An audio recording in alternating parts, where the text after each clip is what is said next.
ภาพในโครงการในลูกค้าเด้อเนาะดินตอนนี้เนาะยังวางตอนเดียวเด้อหน้าทาง26 เมตรเนาะล่วงเลิกเนาะ22 เมตรเด้อลูกค้าเด้อเนาะถ้าว่าลูกค้าคนใด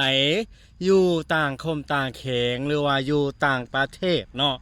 ที่กำลังเนาะโศกหาดินปลูกสร้าง หรือว่าบอนต่างเหย่าต่างเฮือนสร้างเก็บเครื่องเนาะกะลารถหรือว่าคลินิกห้องแถวบ้านพักเฮือนพักเนาะสำหรับโครงการเฮาเนาะตอบโจทย์เด้อลูกค้าเด้อเนาะลูกค้าจะได้ทางเนาะเข้าออกเนาะสะดวกสบายเนาะสำหรับโครงการดินแบ่งขายพิเศษทางบริษัทเฮาเนาะดึงนำป้าผ่านนาดินเนาะทุกโซนดินเลยเด้อเนาะถ้าว่าลูกค้าคนใดอยู่ใกล้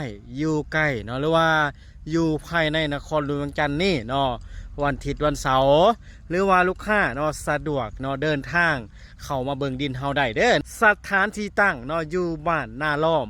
เมืองไซธานีนครหลวงเวียงจันทน์เด้อลูกค้าเด้อเนาะอยู่หลัก19เนาะใกล้กับวงเวียนดอนโนน